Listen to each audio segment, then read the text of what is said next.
Welcome to Worthy Ones, the video series where I take all the newest number ones and deem them worthy or not worthy. Guys, I'm Mike Spider Slayer. Welcome back to Comic Book Corner 2.0. If you're new to the channel, if you love daily comic book content, if you love me helping you make decisions on what comic books to buy, you guys possibly came to the right place, and consider hitting that subscribe button.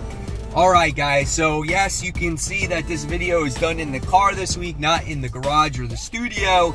It's a very hectic week as I do have my garage sale this Saturday. It's these last couple day preparations that it's crunch time, you know, so I had to fit this video in, and I figured, why not record it in the car where I'm doing absolutely nothing, right? So that's why it's there. But if you guys haven't known yet that I am doing a garage sale and you want to go, my email is in the description box below. You can email me, I'll give you the details. Also, one more thing before we get started. Last week I had a contest on coming up with a new series where I'm going to be covering Skybound's Energon universe, right? And you guys submitted names, and there was a ton of names and a lot of suggestions, and I appreciate all of you guys participating. But the name that I went with, and I thought this one was quite cool, it's called More Than Meets the Page, and it's going to be covering all that Energon universe stuff. The username was BillRod1980, actually a new viewer of the channel. So congratulations, you're going to win the prize.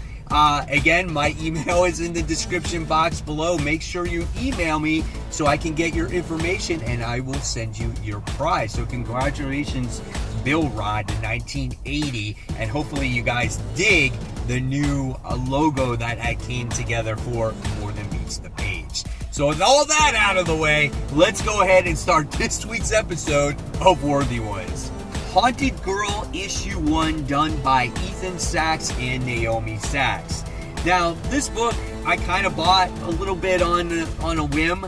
I saw it on the FOC and I'm like, that sounds kind of cool. Why not pick it up, right? I like scary books, and sometimes they're a hit or they're a miss. So this book is about a young Japanese American girl who was adopted. She's 16 years old. Her name is Cleo, and she went to a hospital because she suffered from mental depression and suicidal thoughts. Now, when she gets out of the hospital, she's starting to see all these ghosts and nightmares, and her adopted dad is kind of like, man, do we need to go back to the hospital? And there's some stuff that is tough on this girl, and you can't help but feel for her. And in the beginning of the book, you do see something that is foreshadowing in the future here when it comes to this series. But it was creepy, right? You see the book, you're reading through it, and you see what Cleo is going through, how she sees all these ghosts and all these creatures, and it's like she's part of something much, much more. What that is, you don't know yet, but you can't help feel for her because, again, she goes to school, she tries to integrate herself into everyday life again, and people are kind of making fun of her, and, you know, she's got to call her dad to come pick her up and things like that, and it's very tough on the girl. So I like how there's a lot of emotional weight and baggage on this character where, again, you can't help but feel for her. So at the end of the day, this book is, I say definitely pick this book up. I think it's a good story here. It's just setting some things up of what her higher purpose is in life. And if I had to grade this book, I'm going to grade this a solid B. I think this is a recommend. And the only thing I felt is a little bit of a quick read, but I'm looking forward to more. Midlife, or How to Hero at 50, issue 1 from Image Comics. I had to pick this book up because I'm approaching 50. I'm 48. I'm stressing I'm 48, right? Not quite at 50. So when I saw this book, I'm like, okay, what's this one about? So what this book is about, it's about a 50-year-old fire captain who hates his job. He feels like he's been forced into the job because his dad was, in firefighting and he died on the job. So he hates his job. you wind up seeing almost everyday realistic stuff that happens to this 50-year-old, and he wants to forget his 50th birthday altogether, okay? Now, some people, this might turn them off because people don't want to read realistic comic books. You read comic books because, right, you escape that realism, but you see this guy's life. You get to see his family. You get to see what he does on the job, how he's not respected on the job. You get to see how he had this ex-wife who is a drunk and she went to jail for DUI. And when you're reading this, you're just like, dude, this poor guy, like, when are we getting on with the main thing about this book, right? But by the time you wind up getting to the end of this book, you wind up finding out that this guy, and he's never known it for some reason, has these supernatural abilities to where he is like immune to fire, right? Because he suffered an explosion or whatnot. The best thing about this book, though, was the opening in 1997 when he was about to join the fire department. And they were talking about Batman Forever, getting out of the movie, how Clooney ruined superhero movies, that they're never going to be good and things like that. And it's just kind of funny, you know, you fast forward 20-something years later and look at all the superhero movies we had since then. So I'm going to deem this book worthy. Yeah, guys, I thought this was good because it's really just getting started, and what this book was trying to accomplish was just getting to see this guy as your everyday Joe Schmo, run-of-the-mill type of dad, and now he's going to get these abilities, and how are things going to change for him? And I'm looking forward to that next issue. I got to make sure, though, this gets on my pull list because there was no copies on the shelf of this. I actually requested it on FOC. So I don't know how many of you guys read this out there. Let me know in the comments below. But same thing, I'm going to grade this book also a solid B. It took a little while where it needed to get to, but at the end of the day, I'm looking forward to more. Cap Wolf and the Howling Commandos issue 1.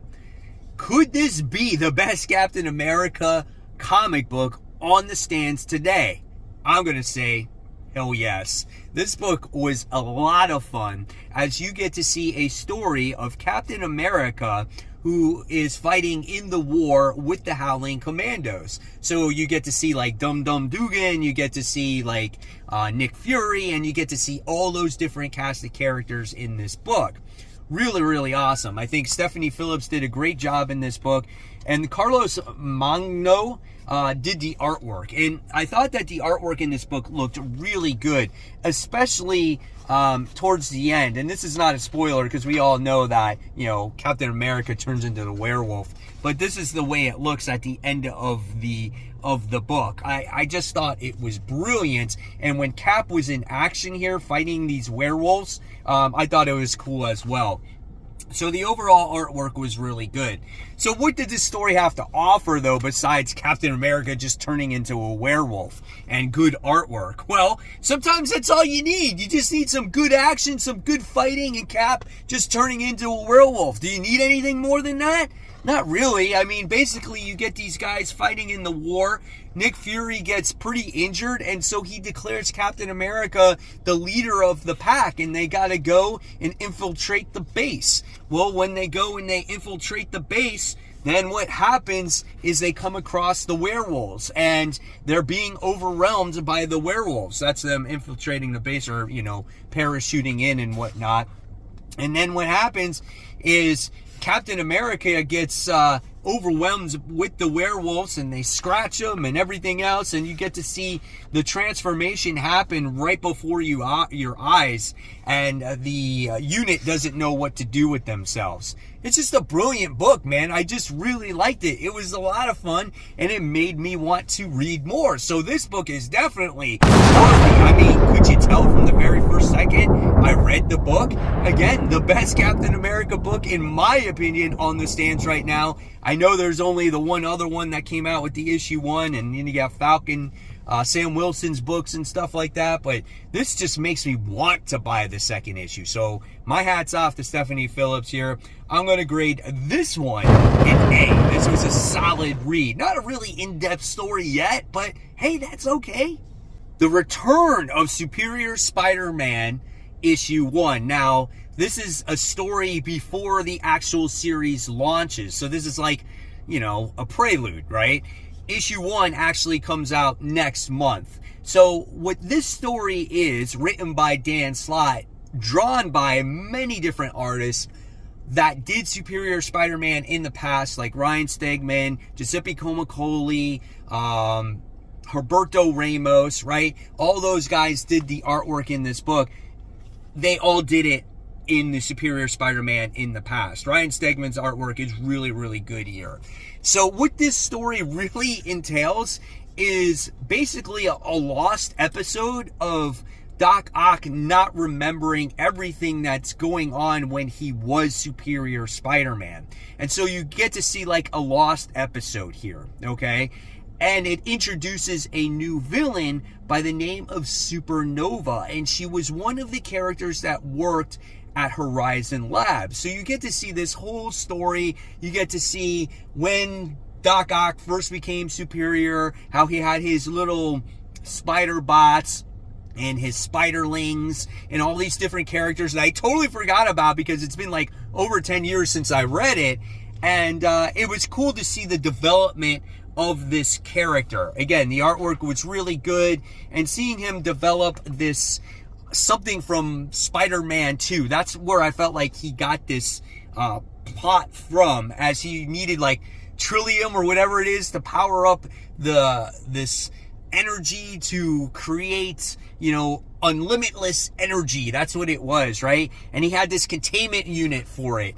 And we wound up seeing the female who actually came up with like the equation to make his project work, and he did not give her the credit for it. So she tries doing the experiment on her own, and that's when she becomes the character known as Supernova, and she wants revenge on Spider-Man. So now we have a new villain born. So I'm going to deem this book worthy, as this is just the kicker to the return of the Superior Spider-Man. I want to see how Superior or Doc Ock actually regains more of his memories. Does he really truly get back into the suit again? Or is this going to be a bunch of lost episodes that actually just pops up in Otto Octavius's mind? What I do like about Dan Slott's writing when it comes to Otto is his dumb personality, how he's like so old school, like the die is cast and what are you talking about, you dolt, or you idiot. So I like how he writes that particular character. So in time we'll see how this story actually develops. I'm going to give this one a B. I felt it was a little long for what it was. I don't know if it really accomplished anything except develop the Supernova character more than the Superior Spider-Man character, but it's definitely worth a read, especially if you're a fan of Superior Spider-Man. So there you have it, webheads. What do you deem worthy or not worthy this week? I want to hear all your thoughts in the comments section below. And of course, guys, I'm going to leave you more videos right here, the details of my garage sale, my comic book haul, so you can see everything that I picked up for the current comic book week. And as always, guys, keep buying, keep collecting, but more importantly, remember, read those comic books. Guys, I'll see you real soon. Take care.